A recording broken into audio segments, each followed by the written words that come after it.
Mr. Forbes. Mr. Forbes. Scott. You ready to get the papers? You ready to get the papers?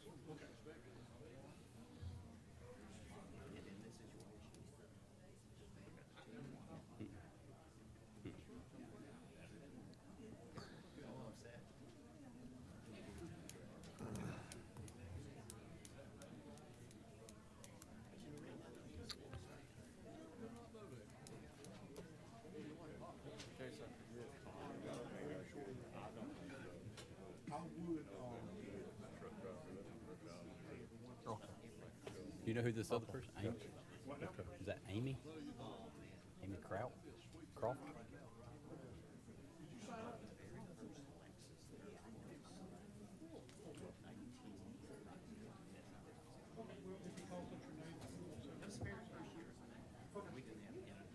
Okay. So she don't need to be. Okay. But if you don't mind, before we do this, let's say something. Yeah, I'll listen. So I'll call on you. That's wrong. All right. You ready, Miss Adam?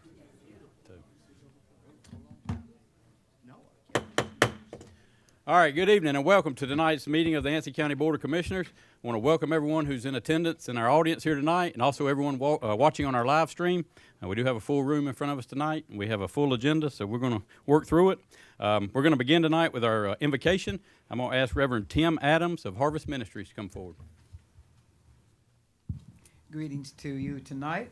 Shall we bow our heads in prayer? Holy Father, owner of every breath I've taken thus far today, we come before you for your wisdom to rest upon our commissioners and all who serve our county. Lord, bless the future of Anson County, its families, neighborhoods, our businesses. Strengthen our faithful leaders with integrity and vision.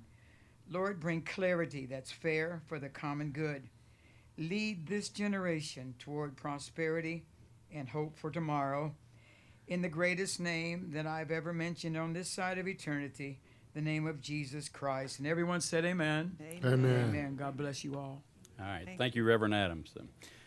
All right, at this time, I'm going to ask Vice Chair Robert Mims to lead our Pledge of Allegiance. Stand, please. I pledge allegiance to the flag of the United States of America and to the republic for which it stands, one nation, under God, indivisible, with liberty and justice for all.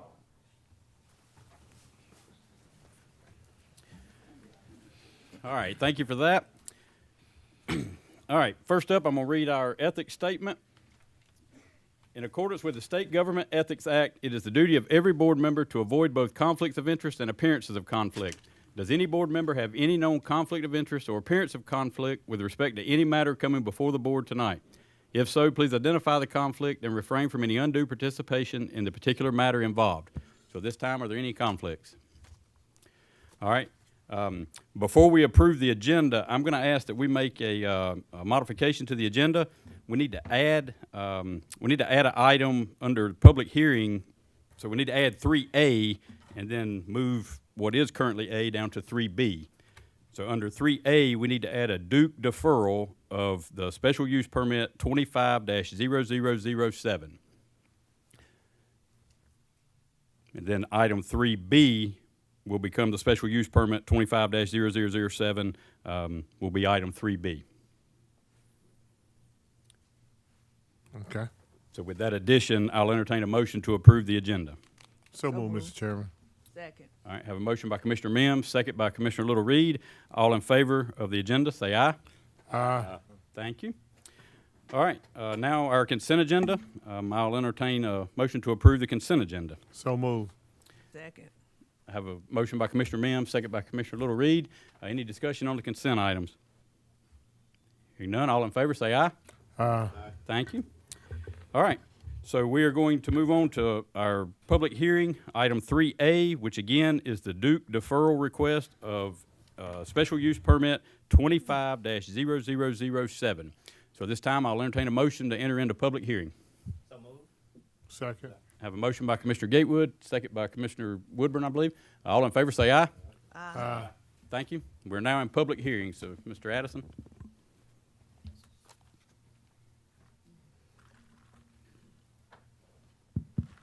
Evening, Commissioners. So, as we just amended the agenda, Duke Energy Progress LLC is requesting a deferral for special use permit 25-0007. The zoning ordinance does allow for a deferral request. It must be presented before the Board of Commissioners prior to the hearing, with the board issuing a decision on such a request. At this time, I will turn it over to the applicant to formally state their request for the record and any questions you as the board may have. Good evening, Chair, Vice Chair. My name is Amy Kraut. I'm an attorney at Smith Anderson. I'm here on behalf of Duke Energy Progress. Duke is requesting a deferral of the evidentiary hearing to December 16th, 2025. This is really given the concerns raised at Planning Board and the availability of experts to be at the hearing tonight. It's for good cause being shown. There were concerns raised at the Planning Board hearing about just the limited of time to prepare in between the Planning Board hearing and Board of Commissioners hearing by the residents. There's also a lot of concerns raised at that hearing about fire safety and just general public safety concerns. Based on that, Duke immediately started having conversations with local officials. We've already had conversations and are in conversations with the Anson County Fire Marshal to address some of those concerns. And we're reaching out to based on those conversations, are reaching out to other local fire departments and other stakeholders to try to address those concerns before coming to you with our special use permit request. This also gives us an opportunity to have the relevant experts that we need to testify as to the public safety at the hearing. We are also in the process of considering amending our application to address some of those concerns. So for all those reasons, we are requesting a deferral to the December 16th so we can present the best case for you. Okay. All right. So just to clarify, the deferral request is for Duke to have more time to gather some witnesses for testimony and to give the citizens time to prepare expert witnesses to come forward, being the limited time they had to prepare as well. So any other comments, Mr. Addison? No, the only thing of note I would say is the ordinance does require, the board deliberate, make a decision, publicly state the time and location of the deferred hearing, and the ordinance does give you the authority, if you would like, to assess re-advertisement fees, should you choose to do so. And I guess at this time, is it appropriate to ask, Duke is willing to pay for those additional advertisement fees, correct? That's what I was getting up to say, yes. We're Okay. willing to pay for that re-advertisement. Thank you. All right. With that being said, is there any other, does the planning department have anything else to? No, nothing else on this matter. Okay. Mr. Ellerby? I make a motion that we deferred. We got to come out of closed public hearing to do that, but hold that thought. All right. Any other comments at this time from the board for the applicant? All right. Hearing none, I'll entertain a motion to come out of the public hearing. So moved. Sorry. Motion by Commissioner Ellerby to exit the public hearing. Second by Commissioner Gatewood. All in favor, say aye. Aye. Thank you. All right. Now that we're back in public setting, Make a motion that we defer to our next scheduled meeting, December the 16th. I second it. okay. One clarification. You make a motion that we defer it until December 16th. December 16th. We have another meeting in before there's only reason. December the 16th. So a motion to defer the Duke Energy special use permit until December the 16th, 2025. We have a second by Commissioner Little Reed. Is there any other discussion on that? Yes, sir, we're gonna move. That's what I was doing, yeah. So we are currently trying to line up the courthouse across the street. We had prepared for tonight's meeting to be held at the courthouse, barring the deferral request. So we are waiting on the judge's response to get permission to hold it at the courthouse. I forget the courtroom number, is it 2? 2. Courtroom number 2. As soon as we get that notification from the judge that we have the okay, we will, that'll be sent out on the advertisements that we're gonna mail out. Thank you, Mr. Chairman. Yes, sir. Yes. Any other questions at this time? All right, all in favor of the deferral, say aye. Aye. Thank you. Motion passes. All right, so since item 3A is approved, we no longer have 3B, so we will hear that again December the 16th. I'm going to go ahead and assume we're going to have it at the courthouse, unless the judge tells me otherwise. So, all right, that concludes all of our public hearings. So now we will move down to our appearances. And first up, we have Larry Newton with the reevaluation.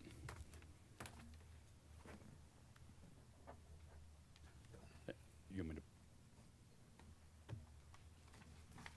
I was just gonna say, since a lot of folks here were for the, public hearing that was just deferred, you Yep. may wanna take a short break and let them leave and go home and enjoy the evening if you like. Okay. Yeah, But you're Mr. welcome Newton, to if you'll, stay. if you'll hold on for just one second. Anyone in the audience, I'm not telling you to leave, but if you just came for the Duke Solar, now's, feel free to exit the room. We're going to handle business, and you're by all means welcome to stay. I just want to give you an opportunity to leave if you wanted to.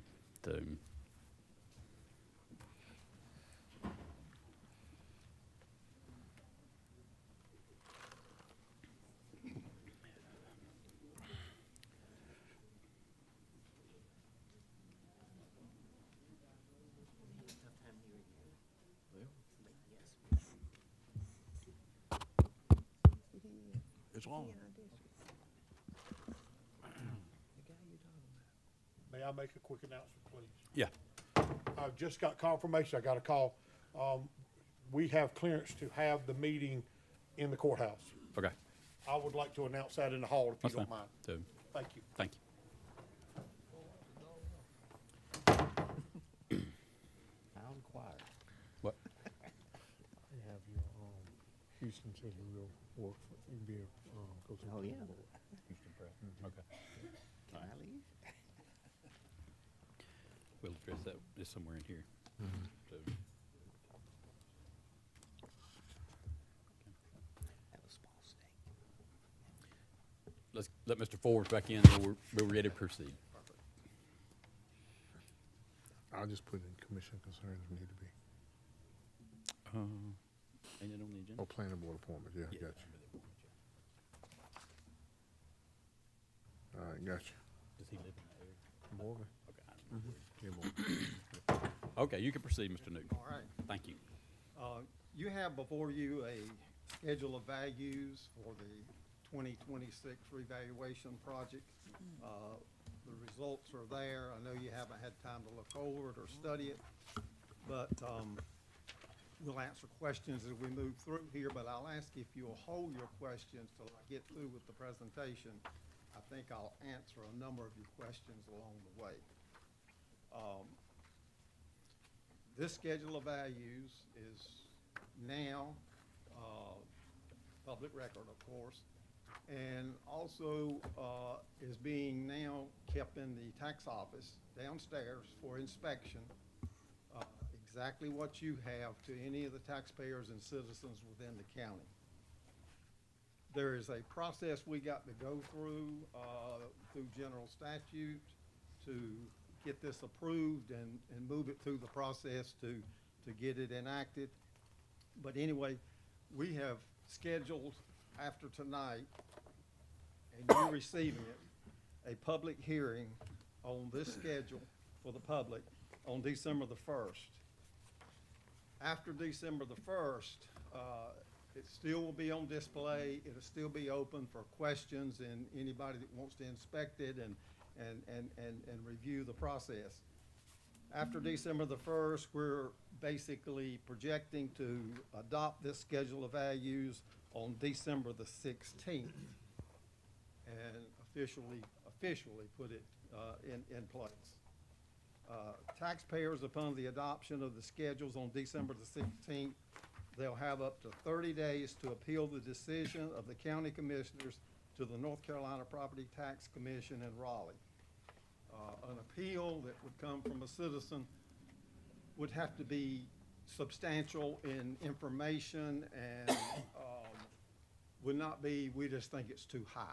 In other words, there's a process for that appeal, and that taxpayer, if he would reject, in other words, to the schedule of values that's been prepared, he would have to prove to the county that we have errors within it, or he would have to bring information showing, in other words, his position and his approach.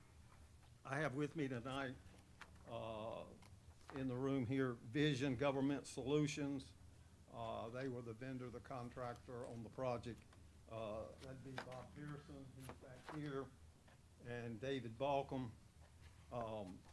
They're here, in other words, to answer any questions at the end of the process here tonight, if you have them.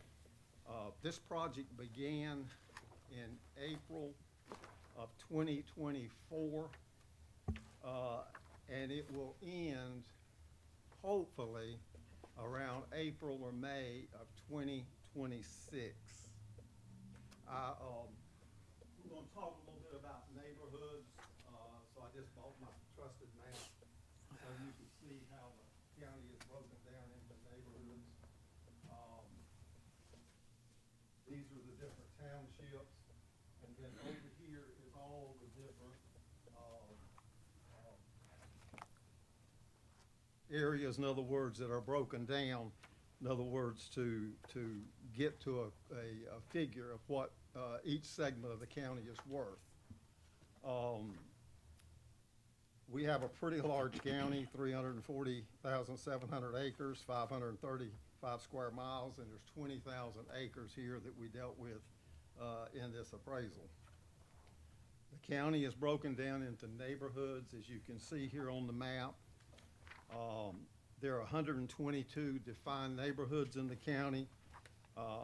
All these neighborhoods have similar properties or similar characteristics. There's 122 neighborhoods total, 75 residential, 47 commercial. As we process this thing and move in till our next reappraisal, there's opportunities to expand the neighborhoods and to add neighborhoods along the way if needed. I'm going to start going through some percentages of increases that we have found in the county. So to give you an idea of what's happened between 2018 and 2026. So I'll give you these areas and these breakdowns. But to begin with, building sites in most of the neighborhoods in the county will increase about 60%. Some areas will be more or less depending on the sales in the area. And that's where all these figures have come from, is sales from these different neighborhoods. So that's how it's broken down. Vacant land will increase 75% in value in the southern townships of the county, 90 to 100% vacant land in the northern and western townships. Double-wide mobile home sales will go up about 70%. Older mobile homes will have a lower increase depending on the physical condition of each home. Commercial industrial sales vary from large industrial properties, and the large ones have in the past sold for below the current tax value, but sometimes some types of commercial properties are selling for more or sometimes even double what they were in 2018. The ones that have increased substantially in the county is on the commercial side, not the industrial side, and this is fast food restaurants, businesses also such as Dollar General, Family Dollar, etc. We see a reasonable, a pretty good increase in those areas. Residential homes homes start increasing at 65%. In the southern township, Peachland, Polkton, Burnsville are up 75%, and the remaining two townships indicated 60% increase in value. They are average increases in those areas. Some homes will vary just due to the nature and the characteristics of the home. Solar farms have increased at least the commercial value of the land, in other words, that they're on. Solar farms will go up from about $7,500 an acre up to about $12,000 to $13,000 an acre, and they will not get the 80% break that the personal property gets from the state or or it makes us give them that 80% discount. The land will be valued at full value and Just- it won't get the discount, Just the land. just the land. Yes, okay. That's it. Cell towers, we taxed them in 2018 at 25,000 a site. They'll be taxed in the new schedules at 65,000 per site. New construction on homes ranging from 12 to 1,400 square feet will increase anywhere from 2018 80 to 100%. Poultry farms will increase about 30%. Anson County has about 1,150 poultry houses currently in operation. Properties with unlisted additions and improvements will have a normal increase in their neighborhood, and in turn, they'll be added to the tax base, and discovery bills with penalties will be applied and can go back as far as 5 years. All accessible property in the county, accessible, has been visited that has improvements on it. Apartment complexes under Section 42, low-income public housing, will be valued by the income method instead of the sales comparison or new construction depreciated. This allows, they get a property tax relief for providing low-income houses. This allows property tax relief for apartment complex owners to receive property tax release for providing income housing. Personal property, business property, machinery and equipment are not a part of this revaluation process because they are valued annually, depreciated, is adjusted annually on those items. Use value, which is a large part of our value that we have in the county. We did use the use value recommendations from the state, which they provide to us. And I'll get into that a little bit deeper, but those rates, in other words, are given to us by the DOR in conjunction with them working with the agricultural department in Raleigh. So in-use value, which is more notably recognized as the farm program, general statute allows a property tax relief for present use value. And we know the three areas, in other words, that get that property tax relief. We know, in other words, that it's agriculture, horticulture, and forest land. But it's not an automatic.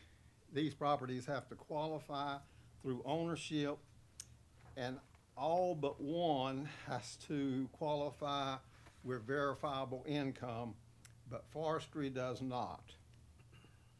Agricultural land, and of course we can, define what each of those areas are part of, but when you get to your use value, you'll see the same thing in the notes I have here.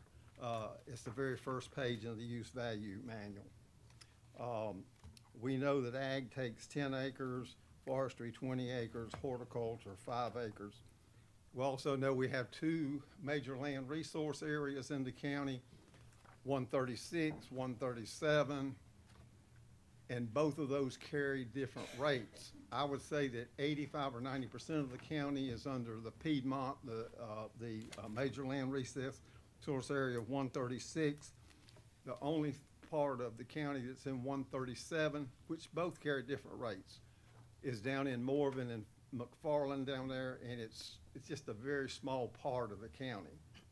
So it makes a difference when we're talking about all these increases that we have, and then we look at how much farmland and present use value we have in the county. We got 64% of the acreage in this county that is in farm use, and which means it's being discounted, in other words, at a rate. 218,000 acres of land are in some type of use, which means that these acres are taxed at a lower value. Usually, depending on where they're at in the county, it's about 30%. I say 25 to 35% of what actually normal market value would be. In using the land rates that the state gives us, and it is broken down, forestry, agriculture, horticulture, the highest rate in any three of those categories, in 136 or 137, is less than $1,000 an acre. So you got 218,000 acres of land in the county that's being taxed at $1,000 or less. This revaluation has been challenging, especially with software changes in the tax office. There's been a lot of adjustments had to been made in the system, from pulling over from a 30-year-old system. Our vendor, Bob and David and his team, have dealt with that, of course, from the very beginning when we started. Any other questions or any other comments you want to make? Just to clarify back at the beginning, so you're saying on average across the board, the residents will see roughly a 60% increase in their property values on average. And I know that's going to fluctuate from location townships, but that's just on average. And I'll say that at least 60%. Okay. Yes. That don't mean your property tax bill's going up 60%. The value of your property is going up 60%, and it'll be up to this board to set the tax rate before next July 1. Correct? That's correct. And you generally, what you're saying, the value goes up, the rate comes down, but you're probably still going to pay more taxes. You know what I mean? But it is offsets each other. Yeah. So yes, and what you made is absolutely correct. Okay.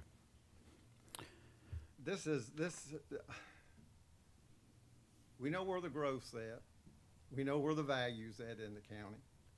And going back to that use value is much more of a break for the people in the western part of the county than it is for those in the eastern part and down in the southern part. Now, not counting McFarland, in other words, in the other Sand Hills area. But, so there's substantial increases all across the county. I looked at some stats. There was 21 counties had reval in 2025. 15 of those was on a 4-year schedule, and the remainder of them was 6 to 8. But out of the 21, there was 15 of those. The average increase in those counties in 2025, and that included the ones on the 4-year schedule and the ones on the 6 to 8 schedule, was 58%. And when you try to factor use value into the overall, based on improved properties and that's just at market value, I did call the state and did not get a response, but I will. But I want to be sure that we're looking at it like the state looks at it, as far as when they publish these figures here about the overall increase. Is the farm rate included in that, or improved properties, or just land that's, not under use value? So I'll get an answer on that to be sure, but that was the result of the 2025 revals across the state. Mr. Woodward, you got a question? I was just, based on what you just stated about the 4 years, now just going back, I think when I came on the board, we were on a 4-year schedule for reval, then we went to 6, and then we went to 8. And I think mainly because, and Larry, you can correct me if I'm wrong, but I think mainly the reasons for our changing was just due to the cost of it. But at any rate, what I was thinking about doing, maybe we need to look and go back to a shorter schedule. But based on what you just said about those counties that did it last year and the ones that were on a 4-year, there wasn't much difference between their increase and what ours is gonna be this time. That's right. So I guess there's no value in changing from 8 to something lower. Well, in my opinion, just based on, and it depends on the economy, and we can't dictate what that's gonna be, but I really think that we ought to get off of an 8 and get back to a 6 maybe, and then see if we need to go to a 4. I mean, especially if these real estate values are gonna continue to proliferate at the rate they have over just the last 2 to 3 years. So I think that a reval, it can, if the values are rising at an exceedingly high pace, then to shorten the reval cycle, it will pay for itself. But we really haven't needed the 8-year, I don't think, up until recently, when we've seen all this increase in values and homes and land and that which we're dealing with. But I do think if this thing continues to grow at the pace it's at and the trajectory that it's moving, I think we ought to look at least a 6 and then maybe a 4 eventually. And the state, if you talk to them, and of course the General Assembly would have to change that, but they would like to see everybody on a 4. And they keep pushing that, trying to get that through in Raleigh, and it just can't, it just don't make it. But I definitely think we ought to look at a 6 and then go from there and see if we need to back up to a 4. Yeah, I was thinking that, you know, if you're on a shorter schedule than 8, because you don't have any choice. If you're on an 8-year schedule, when it comes up, it's got to be done. But then, to me, it's like sticker shock, because you were here 8 years ago, and then all of a sudden now you're here. I'm thinking if we do it less than 8 years, and I like your suggestion, maybe try 6 for a while. That kind of lessens the impact, in my opinion. The state is pushing, and of course, Pearson is here, or Vision's here, that was our vendor and all. The state is pushing a 4-year, and they're pushing in-house, to do them in-house and to do them on 4. But we see most counties that won't go from an 8, as we're talking, to a 4. They'll catch a 6, Right. see how it is, and then if they need to move past that, they will. Are there different levels of evaluations that are done? Am I thinking wrong? Are there different levels? In other words, like a level 1, level 2, level 3 inspection as far as the Well, evaluation? Yeah, there is. Some counties will do what we're calling, what I'm fixing to identify, is a drive-by. Yeah. They'll just drive by it. And that's it. Maybe pull in the driveway, you know, or something like that, but they won't get out of the vehicle. I see very little value in that. Now, in 2010, we did a full list and measure. And what that means is that not only did we go on the property and go around it to see if everything that was on the ground was on the property tax card, we remeasured everything in 2010. Even that which was already on the property tax card. But this time in 2018 and 2026, we did a walk around, which means that when they went onto the property, they had a property tax card and a breakdown of all the assets, in other words, that person's being taxed on. And we didn't remeasure what was already there, but we picked up everything that wasn't on that tax card for taxing. I'm assuming, is there a different cost with those methods? Yeah. Okay. And see, in 2002, I wasn't here. I came in 2005. And see, we lowered the tax rate in 2010, 13 cents. Mm-hmm. Now, you have to remember the economy rolled about 7, 8, or 9, but yet we picked up enough value in 2010 to lower the tax rate 13 cents. Right. But what I contribute that to is that, and I wasn't here, is we just had a bad 2002 reappraisal. I think they actually did that with a local vendor, and it was just catch-up time.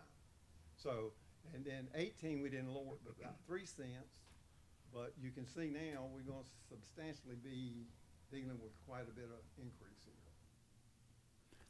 here. Okay, Mr. Elliott? And then- Piggybacking off of what Commissioner Woodburn said, you say your recommendation is 6 years, Yes, sir. correct? I was more along the lines of the 4 years when this came up. One is because it would provide more accurate assessments, right? So with that market changing the way that it does, it prevents taxpayers from paying too much or not paying enough. It sticks with the market a little bit more closer. So like with these revamp we've just done, you know, I mean, it's a good thing because people are gaining equity in their property, but this is them catching up to where we were 4 years ago already anyway. So these people have been, you know, our citizens have been, whether they want to sell a property or they've been underpaying taxes, of course, we may say, but if they sold the property during this time frame, they lost money. Right. Right? So if we look at that 4 year that and close that gap, which is kind of why the state pushed for that, is because it keeps us at a more accurate assessment. Would you agree with that? Is that more accurate and more Absolutely. with that level of consistency, right? I do agree with that. Yeah. So I think that them 4 years probably would be a very important thing for Anson County to probably look into. It's an expensive project. I mean, no question about it. I mean, it's $500,000 plus. I mean, it's an expensive project. And it takes 2 years. Like I said, it started in April of 2024, and they'll finish it up with us, and that'll be the appeal process all once we, put out the values. In other words, everybody in the county will be sent an assessment card of what their new value is. And I'll later share with you, anything under like 10% on the appeal side, 10 to 15%, and most appeals will be settled by the phone or just a visit to the office. But then we'll have actually what they call that informal appeal. And then if they're not satisfied there, then we go to a formal appeal. And the vendor will be with us through this process in doing that. And then if they're not satisfied, then they go to the Property Tax Commission in Raleigh, and then they settle it. And you're more likely to get into those situations on the industrial commercial side than you are the residential. Okay. Let me get Mr. Gatewood. to come to you. No, my question was just answered. The cost of doing the revalve, about $500,000. You know, in the scheme of things, that's not a lot of money. And I would be certainly supportive of doing it every 4 years, just to stay current and make sure we don't have any unpleasant surprises. Yes. I think that's something we probably address at budget time. In other words, we go ahead and allocate some money each year for the 4 year. So it's not $500,000 all at one time, the way I understand it. No. Matter of fact, we have to report annually to the state what we're putting back. Yeah. So okay. So we can address this again come budget time. We'll address that moving forward. Thank you, Mr. Chairman. Yes, sir. Commissioner. Mr. Newton, do you have an average on what the property tax for the people's it's gonna go up? Just an average with the 60% roughly an amount? Well, playing with that rate is the whole question, what will that rate be? I mean, when we came down 13 cents in 2010, it was substantial, but you're still gonna see a 20 to 30% increase in your tax bill. Yeah. Yeah, that depends on what we set the rate at come Yeah. July 1. Yeah, and yeah, it's in y'all's hands. Yeah. Yeah, there's gonna be an increase even at the current rate. Right. Once the reval is done, whatever the increase in the value is, even if the tax rate doesn't change, you're gonna see that that increase on your bill. unless we offset, Offset it with the, we can tax rate. offset the tax increase by reducing the tax rate. Yep. So we can go from 77 cent down to 40 cent and offset all of it. Yep. That's up to us as a board to set that rate. Right. All right. Any other questions? Any other questions for Mr. Newton? All right. You got anything else? That's it. Okay. Well, we certainly appreciate it. Thank you. Thank you. Thank you, Larry.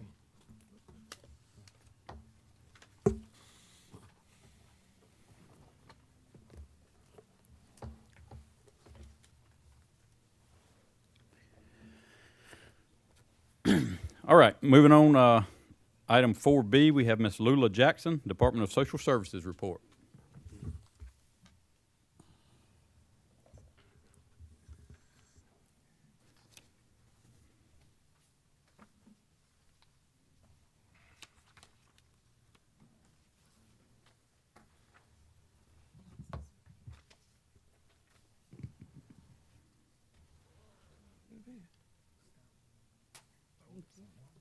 So good evening, Chairman Caudill, to the Board of Commissioners. Thank you for the opportunity to provide information and updates on Department of Social Services. So I'm going to have the joy of, okay. So the Anson County Department of Social Services, our department mission is to support citizens of Anson County in obtaining protective, economical, financial, and supportive services to enhance their quality of life. Programs, the purpose and the programs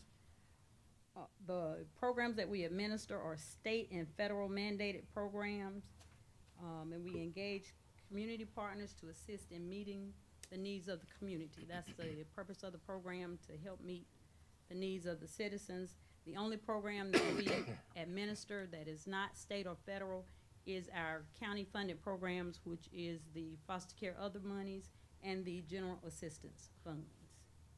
As you see, DSS touches the lives of citizens from birth to zero. So we serve all citizens in the county. Social services structure, we are governed by a 5-person board. Our current DSS board members, our chair is Commissioner Lawrence Gatewood. Also on our board is Dr. Deonya Pratt, Dr. Sharon Little, Ms. Christy Pfeiffer, and we currently have a vacancy on our board and are accepting nominations. We have currently a 56 funded staff, and I would like to acknowledge at this time the management team that are here and present. So if there are any questions that I cannot answer, I brought the experts along with me. Ms. Monique Freeney, who is the supervisor for, wave hand, Ms. Freeney. Ms. Freeney is the supervisor for Children's Services.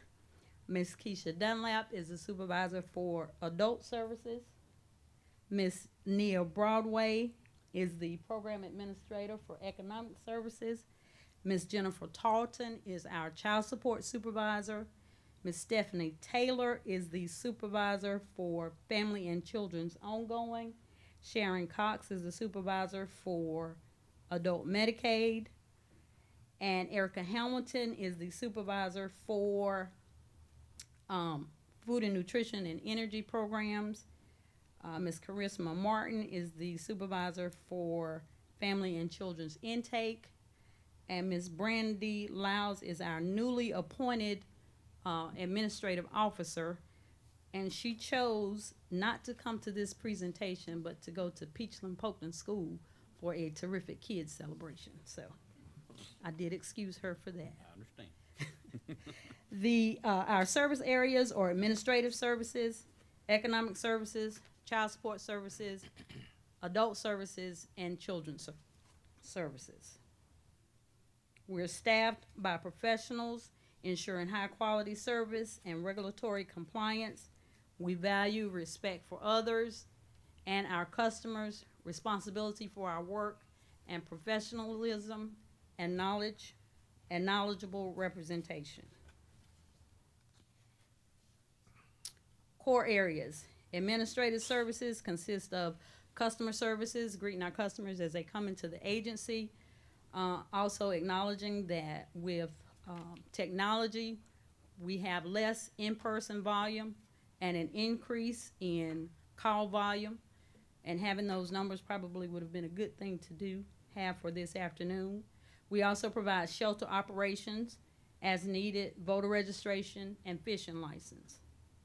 Under economic services, that consist of Medicaid, food and nutrition services, and energy programs, program integrity, and quality control.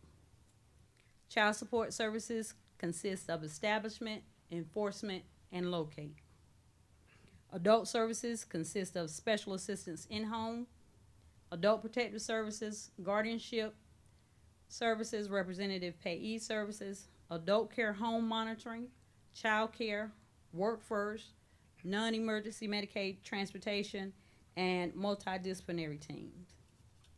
Children's services consist of child protective services, in-home case management, foster care, links for foster children ages 18 to 21, adoptions, family foster home licensing, and we have a separate MDT or multidisciplinary team for children's services as well.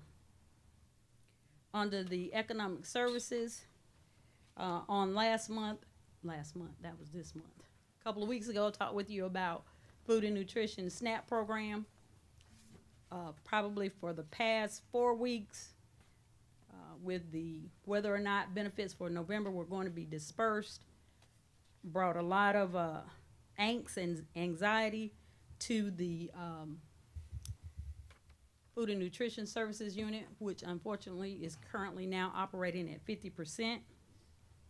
But currently we have 5,852 recipients, which equates to about $990,000 in F&S benefits per month. Eligibility requirement, there are eligibility requirements. No two households are the same. And there is also a able-bodied adults without dependent work requirement for individuals that receive SNAP benefits. With Work First Family Assistance, we currently have 33 active cases. In order to qualify for Work First Family Assistance, you have to have a child in the home under the age of 18. Currently, the monthly benefits for Work First or cash is $6,735. Adult Medicaid, that's health coverage for eligible low-income adults. And you have your eligibility requirements for that. Under adult Medicaid is special assistance. We have 73 cases, which equates to $29,849 in benefits. Special assistance, those 73 cases can include persons that are living in assisted living facilities and individuals that are living at home and receiving a supplement to prevent them from being placed in a residential facility. Long-term care Medicaid, that's for individuals that are in long-term care facilities. We have our family and children's Medicaid, and you must have a child in the home for family and children's Medicaid. Also for the family planning Medicaid, and what I left off there was the Medicaid expansion. Those total, our total Medicaid caseload is 8,115 cases. Those are cases. Those are not individual recipients. Non-emergency Medicaid transportation, what we do is determine eligibility and authorize individuals for non-emergency Medicaid transportation. We contract with ACTS to actually provide that transportation. We currently, on average, receive 440 requests per month. Child support enforcement. What child support enforcement does is enforce court orders for non-custodial parents. And you'll see the eligibility is available to all applicants. So anyone can come in and apply for child support. We have currently 1,861 open cases. Of those cases, 1,733 of them are under court order, which means they are under an order to pay a specific amount.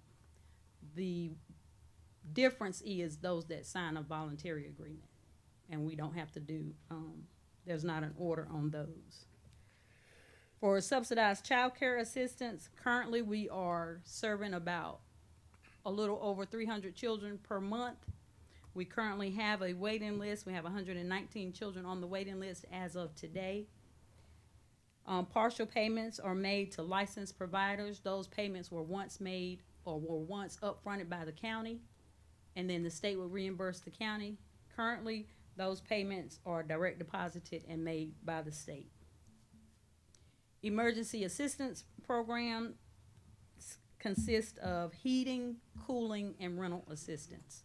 We have different pots of money that are available. There are eligibility guidelines for emergency assistance.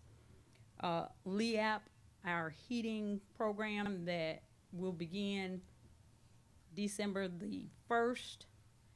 There are a group of pre-approved applicants or recipients that have been pre-approved. We are hoping that they will be able to receive those benefits before December 1st.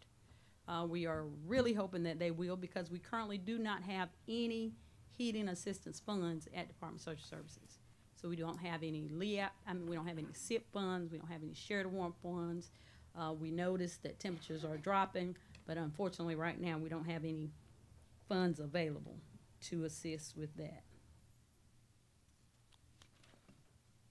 Under the adult services umbrella, Anson County provides a comprehensive range of services to protect, support, and advocate for vulnerable adults in our community.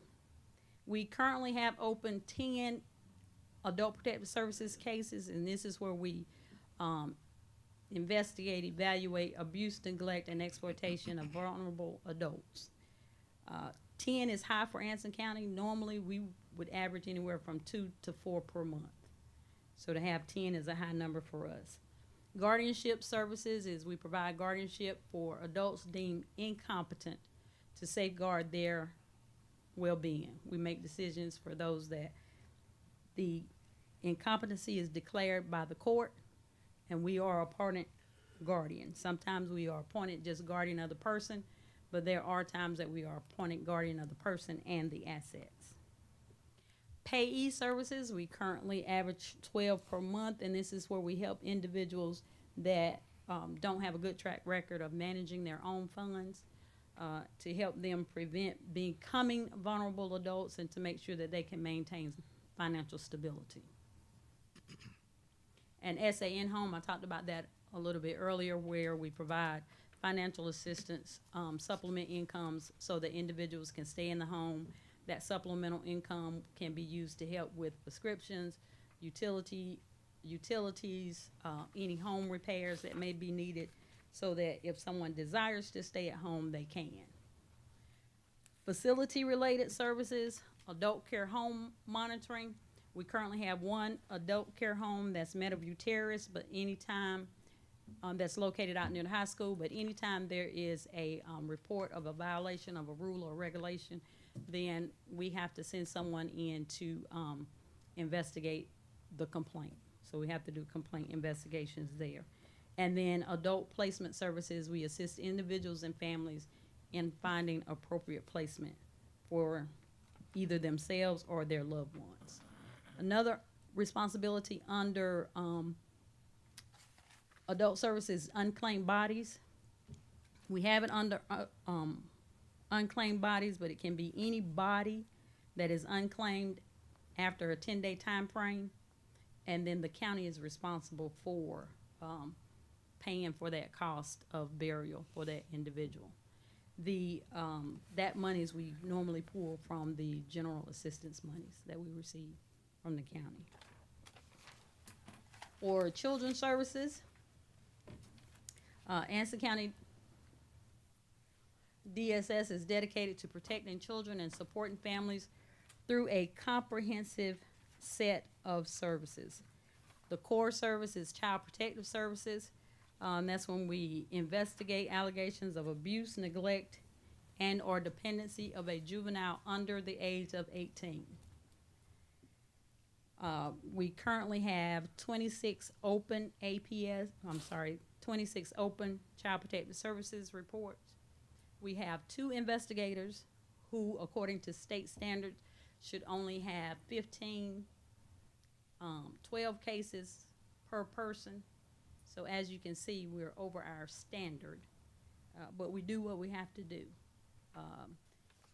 Ms. Freeney just shared that over the weekend we received several reports, and then within the past 2 days,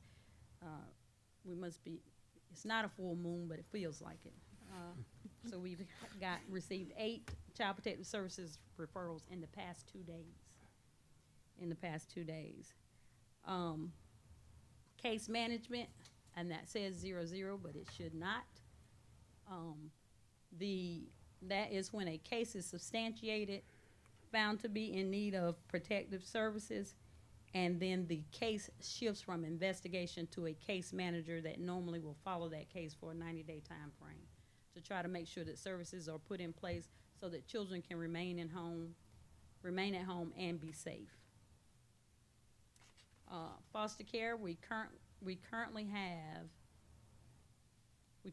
26 children. 36 children in foster care. We work with families whose children are in the legal custody of the Department of Social Services. Most of the children are in out-of-home placement because they cannot safely be cared for at home.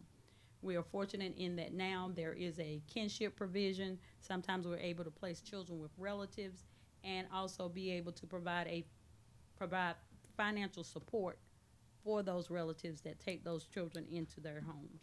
That's less traumatic for the child because they don't have to go into an unfamiliar environment, and they can stay in an environment that they are more comfortable. So we do collaborate with families and relatives to establish permanent solutions, always advocating in the best interest of the child and also following the policies and laws that are in place that says when a child is in foster care, our first step is to reunite families. That's always our focus.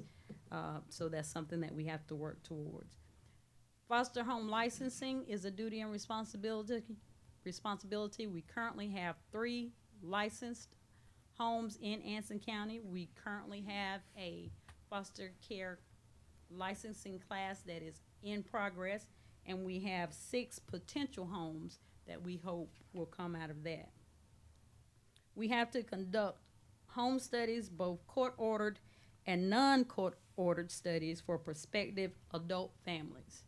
So if the judge orders it, or if a family that is doing a private adoption, and we have to do a home study, then that's a part of the duties and responsibilities as well. We have completed 4 adoptions this year for 2025, and we have 2 pending, and we are always excited about being able to help a child find a forever home. Adoption assistance, we currently have 16 cases, and we're currently have 16 cases where we are making payments to adoptive families to help them provide financial support for an adoption that they have participated in. Additional responsibilities include disaster shelter operations. We manage shelter logistics to support residents displaced by emergencies. So we are the primarily responsible, along with the Anson County Health Department, to make sure that we have staff in place to assist in managing a shelter. We do receive support from the American Red Cross, but our shelters are not American Red Cross shelters. They are county shelters. Community support role. The department shows flexibility and dedication to always aid the community. DSS staff serve on many agency and community organizations that support Anson County. And so there will be hopefully a shameless plug to say that in the past we have had a Christmas parties for our foster children. We have not done that in a while, so we are planning one for this December. Many of you will receive a letter asking if you would like to participate in the Anson Angels Christmas Jubilee. So that'll be a request for support, financial support or gifts for our 36 foster children. We also have a program integrity worker. Currently now we have 2 as required by, we had to add duties to an existing position for Medicaid program integrity. And then the other program integrity person does all other programs.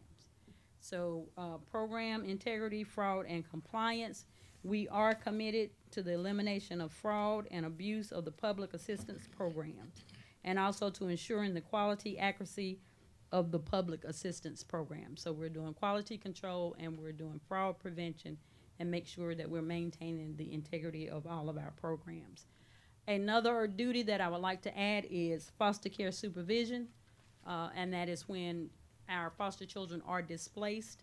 The 1st of November, we had a child that was displaced for 3 or 4 nights. And it was a older child that placement disrupt because of some aggressive and behaviors. And we are thankful and would just like to acknowledge Sheriff Howell, Chief Mims for their support during this stay for this child. Their presence made a difference. Law enforcement made sure that there was someone available to assist us in supervising this child at all times. When we had to transport the child, they coordinated with us with the transportation. For that, we are greatly appreciative. We appreciate Mr. Wendell Smalls with Parks and Recreation for providing recreational activities for this youth because he couldn't go to school or anything like that. Thankful to Emergency Management because although he slept at the DSS building on air mattresses, he would have to go to Emergency Management for showers per day. And also appreciate Atrium Health and Teresa Cochran for assisting us in finding a crisis bed. Unfortunately, it didn't just happen because we wanted it to. Because that child had been displaced, the placement that he was in would not accept him back because of behaviors, and it took us 3 days, 4 days actually, 3 nights, 4 days to find an alternative placement for him. So we will focus on continuous quality improvement. Right now, all program areas have state-established performance measures that are monitored monthly. Each program area meets monthly with a continuous quality improvement specialist in their program area. So each month we have someone from the state that comes in and monitors our progress in what we're doing. They review records and everything. We have new systems, including PathNC, which is the children's services system right now that is focusing on investigations. All staff, all social workers, including adult social workers, have been trained in this PathNC system.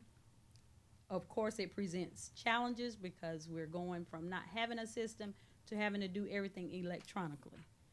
So we're having to improve our laptops, mobile access, internet access, because everything has to be done instantaneously. So if we're out doing an investigation, providing a safety assessment, it has to be uploaded into this system while we are actively doing our investigation.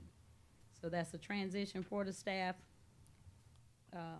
They are progressing nicely. I was gonna say they are kicking and streaming, but they're not kicking and streaming in my presence, so I appreciate that.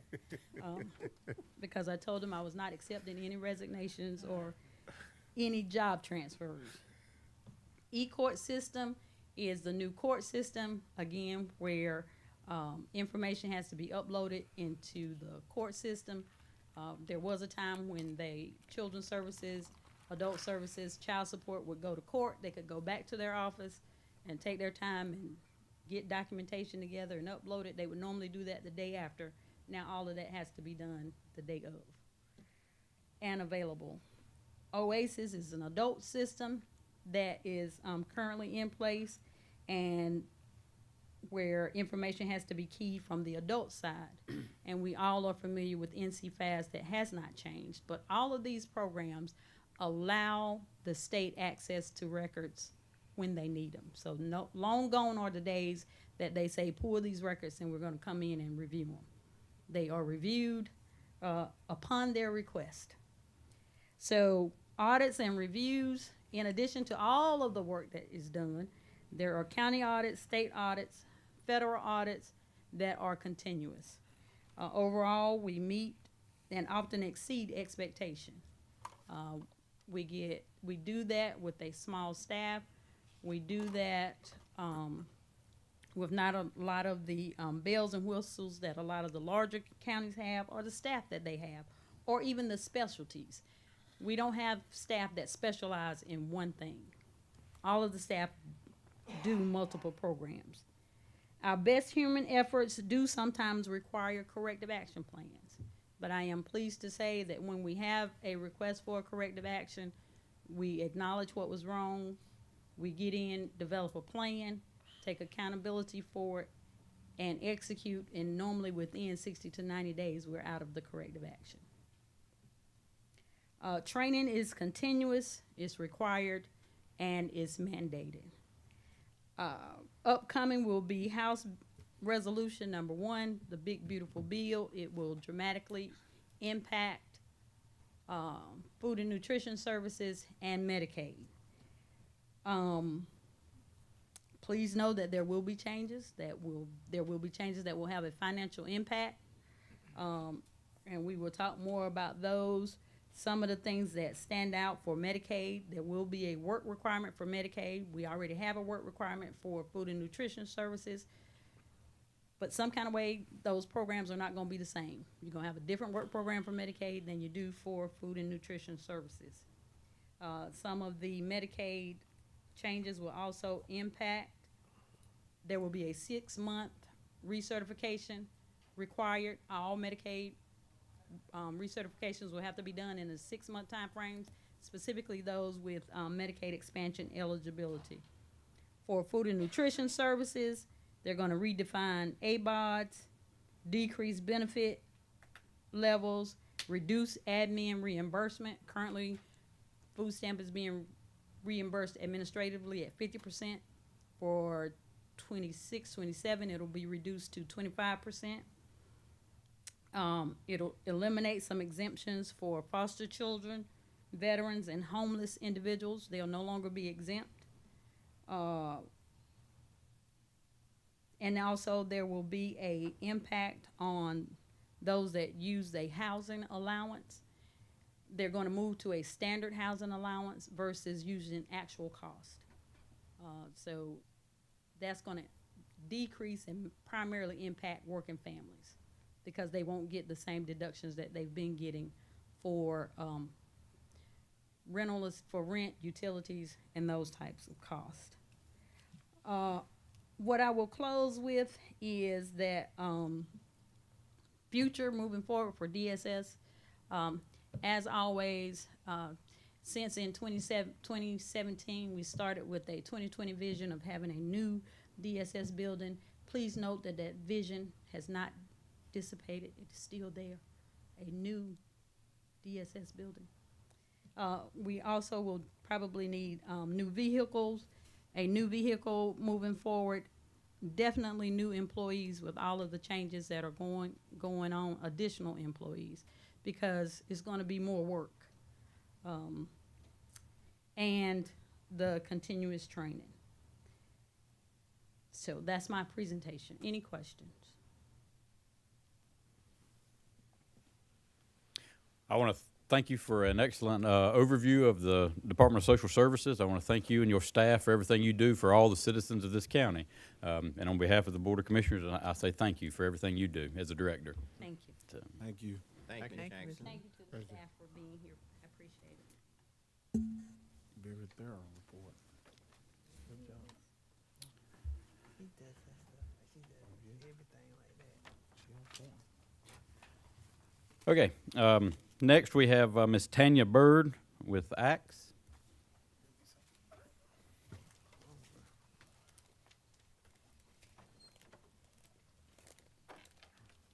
Good evening, everyone. Good evening. Good evening.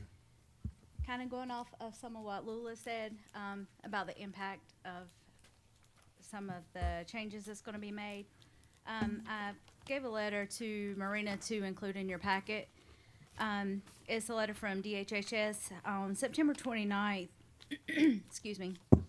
NC Medicaid notified local agencies of changes to providers that offer non-emergency medical transportation. So effective October 1st, there's going to be a 3% reduction in the rates. So we had two options.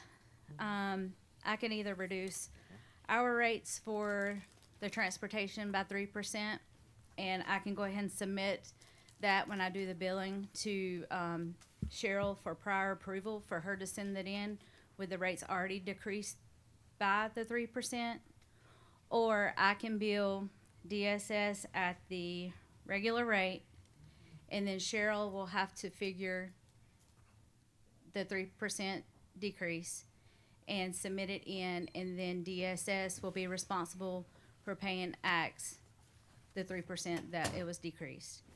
I spoke with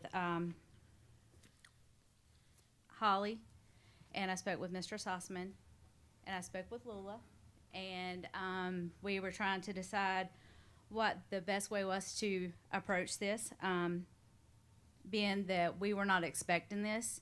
Lula does not have that in her budget. It's going to be a loss to the county either way by the 3%. So the rate that we currently charge is $2.50 a mile. It will be dropping to $2.42 a mile. And in the email that Marina just passed around is what me and Lula has discussed and talked with Mr. Sossman and Ms. Martinez Borgia about, is to just drop it on my end so it's not taking up more time and for Cheryl to configure that and send it in, and then DSS bill, because it's going to be a loss either way, whether it's on Axe or whether it's on DSS. So we wanted to present it to you guys to get your feedback on that and to see if you agreed with us or how you thought we needed to do that. But we also put into the email the clause that if it changes and it goes back to normal, that our rates go back to normal.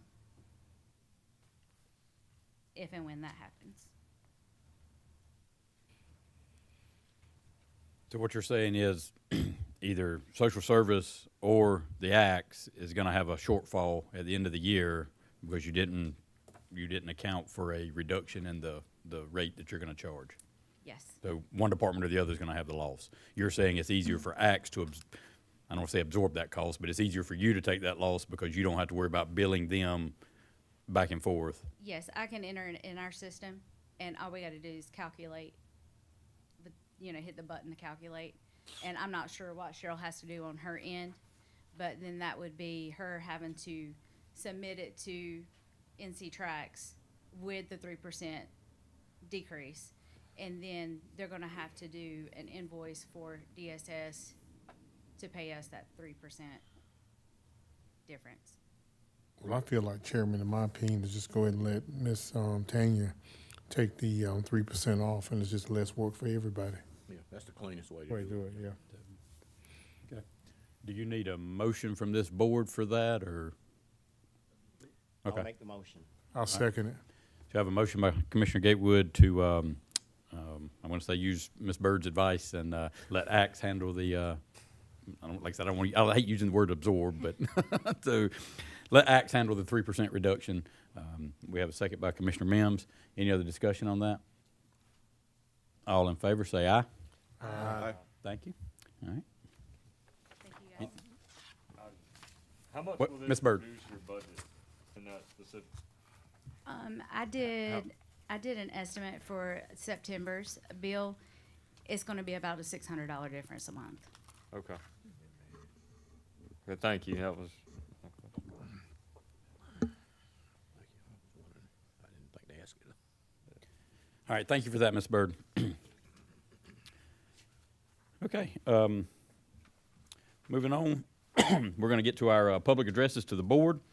So there shall be a time set aside at each regular meeting of the board for public comment. Each citizen who wishes to speak during this time must sign up on a sign-up sheet prior to the start of the meeting. Each citizen shall be allowed 3 minutes for their presentation. All citizens are expected to follow proper decorum and shall not use profanity nor defamatory speech. The public is expected to remain seated except when leaving the room. Only presenters listed on the agenda or recognized by the chairman will be called to the podium to address the board. Commissioners are expected not to comment on matters brought to the board during this time, but to delay action or comment until staff has had an opportunity to research the subject matter and to report necessary and relevant information to all members of the board. So at this time, I'm going to call Mr. William Short to the podium.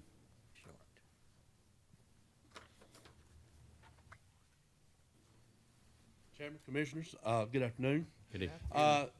Just going to piggyback on what you already said earlier about moving of the venue for the December 16th meeting. I'd like to thank you for that. I think it's crucial that the commissioners can see the people. So at the last hearing for the economic development, there were people in the hall and other buildings, and it was a little bit of confusion everywhere. So I'm grateful that you have decided to move that, because I think it's crucial that you get to see the people, and the people get to see you, and they're not scattered about in different rooms, even though it is live and they can watch it where they are. So I'm just going to thank you for making that decision, and because that's what I was going to talk about anyway when I got here about that, and that's it. So thank you very much. All right. Thank you for that. We do take that into account. We try to accommodate all the citizens. We want the citizens to be in front of us, and we want to see the citizens. So thank you for that. All right. That concludes our public addresses to the board. So we're going to move on to our appointments. We have a couple different appointments tonight. First up is the planning board appointments. You'll see in your packet that there are 2 members who are up for reappointment at this time. When we adopted our new zoning ordinance, we staggered the terms that the current members were serving. So this is the first series of the appointments that we're coming up on. There's 2 members currently, Mr. Todd Williams and Mr. Don Beck are the 2 members up for reappointment. Mr. Williams has expressed his interest in serving again, but Mr. Don Beck has requested not to be reappointed. So, Mr. Addison, do you have anything to add to that? Nope, that covers it, unless you have any particular questions. Okay. Vice Chair Mims, do you have since Mr. Beck serves in the Gullidge area, which would be your district, I know our zoning ordinance doesn't state that members have to serve from a specific commissioner district. I just personally feel that's the fairest way to have equal representation, is if each commissioner is somewhat responsible for one member of the planning board. So that member would be in Mr. Mims's district. So do you have a name for the appointment? I do, Chairman. My nominee will be Houston Pratt. Houston Pratt. Okay. And he is a resident of Morven. your district? Okay, Yes, sir. Morven. All right. Mr. Addison, do we need to approve those 2 appointments tonight for the planning board? That would be advisable. If not, it would need to be decided on the December 1st meeting. Well, I'm going to make that a motion, and the reappointment also. Okay. So you want to make a motion to reappoint both, to appoint Mr. Houston Pratt and reappoint Mr. Todd Williams? That's correct. I second. I have a motion by Commissioner Mims, second by Commissioner Ellerby, for the reappointment of Todd Williams and the appointment of Houston Pratt to serve on the planning board. Any discussion on that? Hearing none, all in favor say aye. Aye. Thank you. Motion passes. All right, next up is our jury commissioner reappointment. I spoke with Mr. Mark Hammonds, the clerk of court, and so he has requested that we reappoint, I think it was Mr. Robert Smith to serve on this commission. I think Mr. Smith has served in this capacity for quite some time now. So at this time, I'll entertain a motion to approve that appointment. Mr. Chair, Okay, you I'm good. I'll sorry. second it. Mr. Chair, I would like to make a motion to reappoint Mr. Robert Smith to the jury commission. Okay. We have a motion by Commissioner Little Reed for the reappointment of Robert Smith to the Jury Commission. Do we have a second? I'll second. Have a second by Commissioner Woodburn. Any discussion on that reappointment? All in favor, say aye. Aye. Thank you. Motion passes. All right. So now we're going to move down to the manager's report. Thank you, Mr. Chairman. I hope this thing's working. Might have to slide a little closer. About now.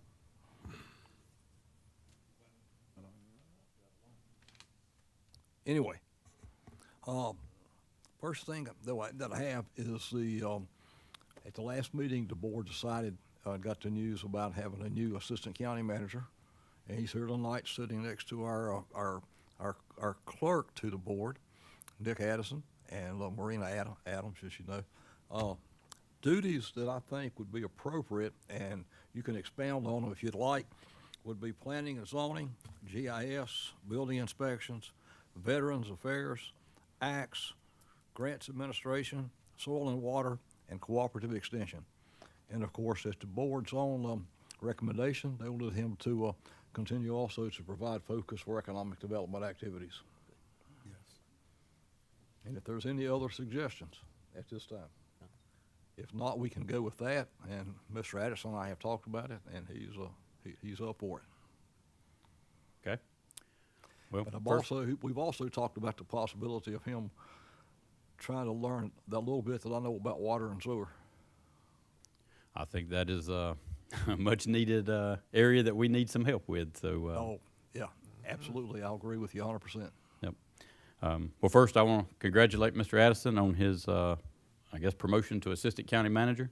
I hope you do well in that position. We're counting on you. Well, I So, appreciate the support. Thank you. And then if you would, Mr. Stossman, if you'll email all the board, I guess, departments that he would kind of oversee. I was trying to write them down, but you talk real fast. So if you'll just email them to us. Southern guy, I don't talk fast. Maybe I write Well, slow. So, I'll get that out to you tomorrow. I just wanted to make sure everybody's in agreement because, like I said, we can change from time to time. And he just has indicated he'd like to soak up all the knowledge he can about the different departments. Okay. Because I've been told we've got anywhere from, I know I have 19 or 20 direct reports. And then there's a couple sub-departments, which increases that to about 25. yes, sir. So it's a broad span of control. Yes, sir. Well, I hope he's there to help you in your day-to-day activities. Good deal. Just to confirm, his office is still located at the government annex. It is at the government annex, and as you'll know, some of the departments that we talked about here, those are in that area. Some are not, but and he's he's got familiarity with all of them, and so that's good. Okay. Well, like I said, congratulations again. Thank you. The next item, if I may, is as we just mentioned, water and sewer. I think the board wanted a continuing report on the water main breaks or water, and we've had about 14 from my estimation. County has some aging infrastructure. Some of the lines that have been drilled into are 60 years old or close to it. Some were built in the 80s, so they're in the 40-year range. We had a couple, as you know, Mr. Chairman, just yesterday, and one of them, which is the serious one, is all of them are serious because they disadvantage our ratepayers who are our water and sewer users. But when you hit a 24-inch line, that's pretty large. And I've asked our attorney to take a look at it and see what we could do to, I don't know whether fines, suits, or whatever's in the cards, but we need to figure out some way to persuade the contractors, because when it's hit by people that are laying cable, it could be Spectrum, Windstream, and also NCDIT and NCDOT. So we've got a broad spectrum of culprits, if you will. So I think, I'm not sure if Little Joe's here tonight, but he was earlier. but I think he's worked 80 hours in this last week, which is insane because of leading the crews to put the system back together. Sometimes we can ban it as opposed to replacing that segment, but when you have to replace a segment, obviously you've got more people out for a longer period of time. I'll try to answer any questions if you have them. Well, first and foremost, I want to say publicly that I appreciate our public utility workers who are out there working the 80-plus hours, the 60 hours overtime. You guys, I don't see how you do it. I want to say thank you to you, but I also want to say thank you to your families, because I know it's a time away from your families that you could be spending at home with them. So thank you for everything you do to keep the water flowing as best you can in this county. Second, I do think that the contractors should be held responsible for any damages they do. It's not fair as a I'm going to call it a user of the water system, someone who's paying a monthly fee. It's not fair for them to have their service interrupted because of contractor's negligence.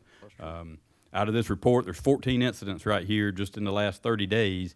7 of them, or 50% of them, are due to contractors hitting the lines.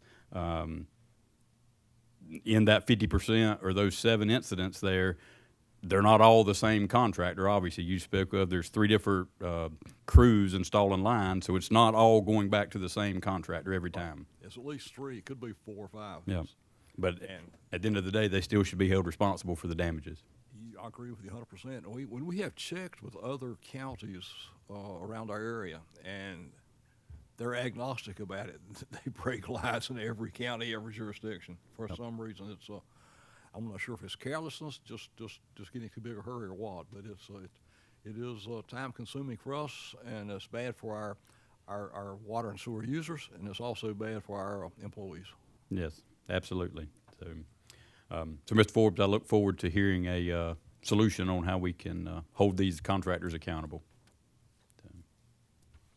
The next item actually is Mr. Forbes, because he has, I think, regurgitated the contract that the board had discussed for him.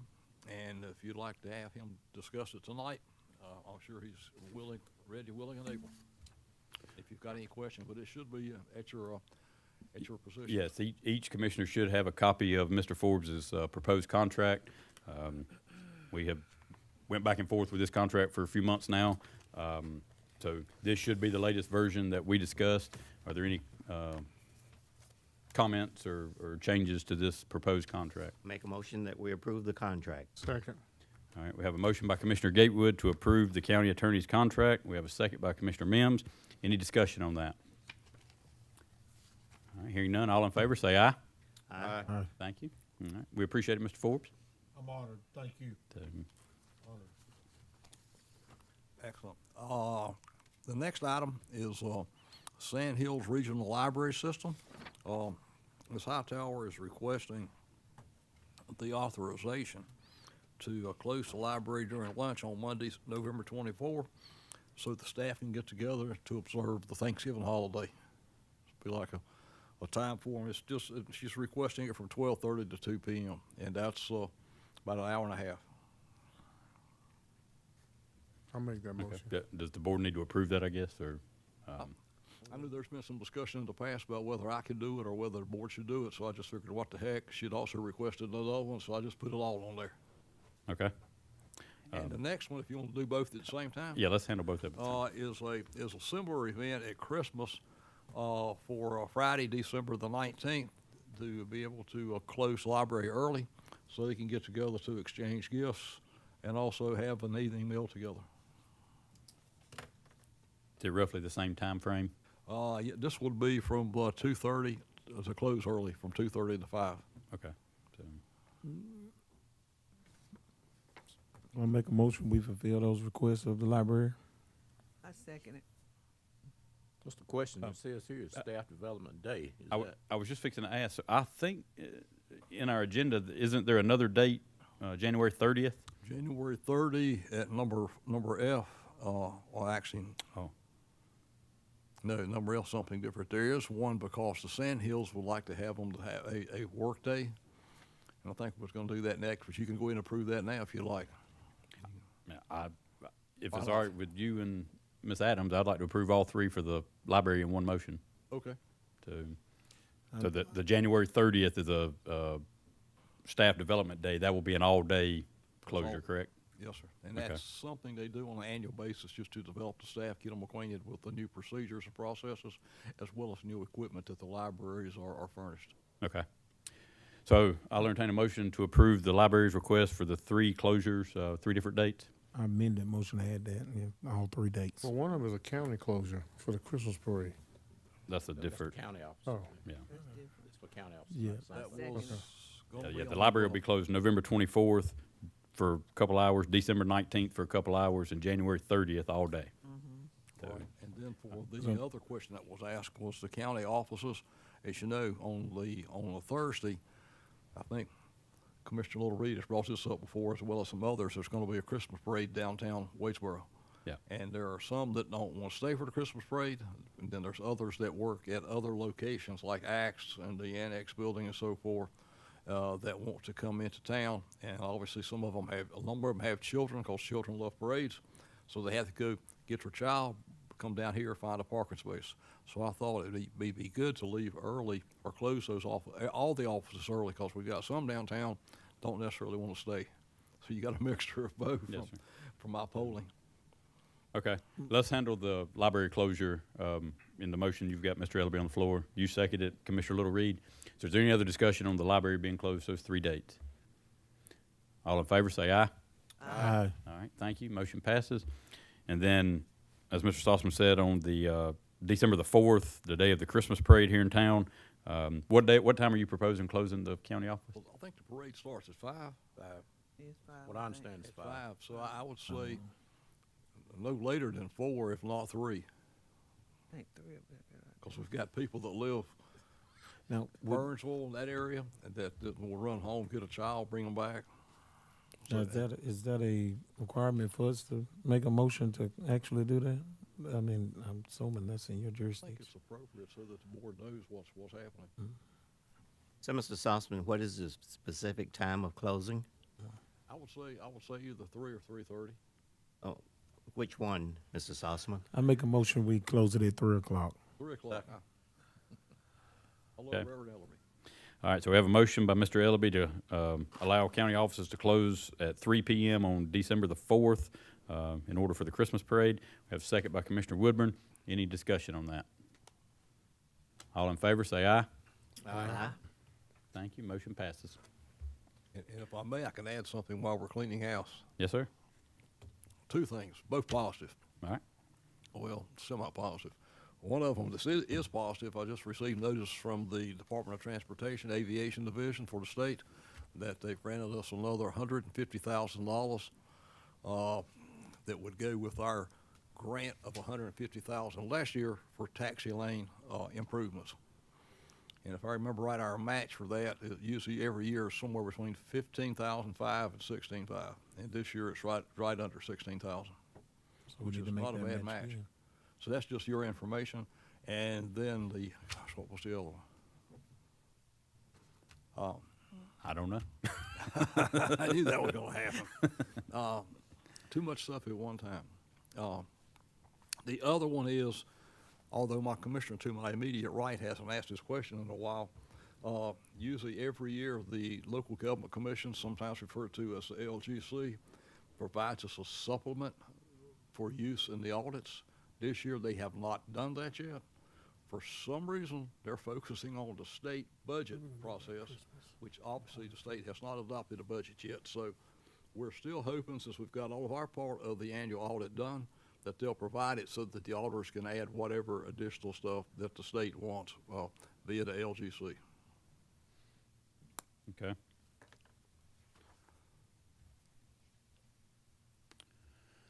Any questions the board might have? Any questions for the manager at this time? All right. I think that concludes the manager's report. Thank you. All right. I don't have anything for the chairman's report tonight, so I'll move on to commissioner concerns, comments. I don't have a concern on anything like that. I would just say the town of Liesville is celebrating the Christmas Parade of Lights and the Christmas in the Park, and it'll be December the 9th at 6 p.m. Please come out and enjoy yourself. Bring your family and enjoy yourself. Okay, thank you for that. Mr. Ellerby? 2020? I have Oh, one. what time did you say? I'm sorry. 6 p.m. Okay, Thank you. Mr. Ellerby, sorry. I've noticed there's been a lot of foot traffic picking up on Highway 74 right near the high school. I don't know how we could take a look into that, maybe some kind of a crosswalk for the students at that high school. There's a lot of foot traffic picking up, going over to the shopping plaza and then either trying to get to the 7-Eleven.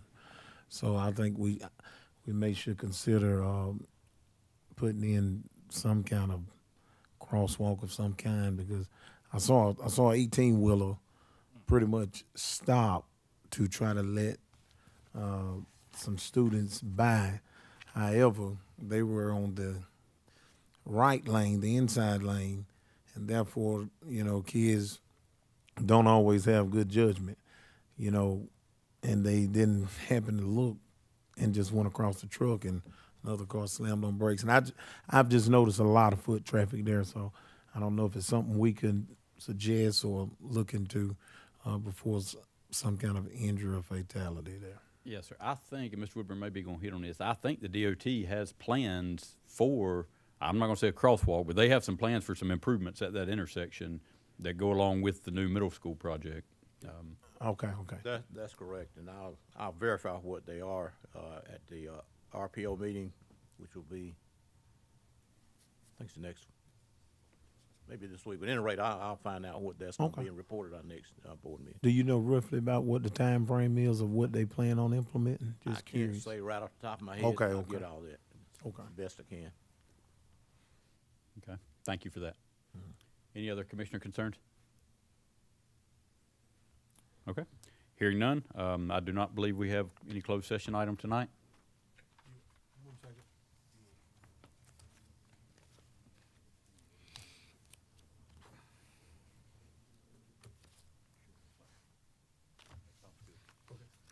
We do not have anything tonight. Okay, all right, then I'll entertain a motion to adjourn the meeting. So So move. move. Have a motion by Commissioner Ellerby, second by Commissioner Little Reed. All in favor, say aye. Aye. Thank you. Meeting adjourned.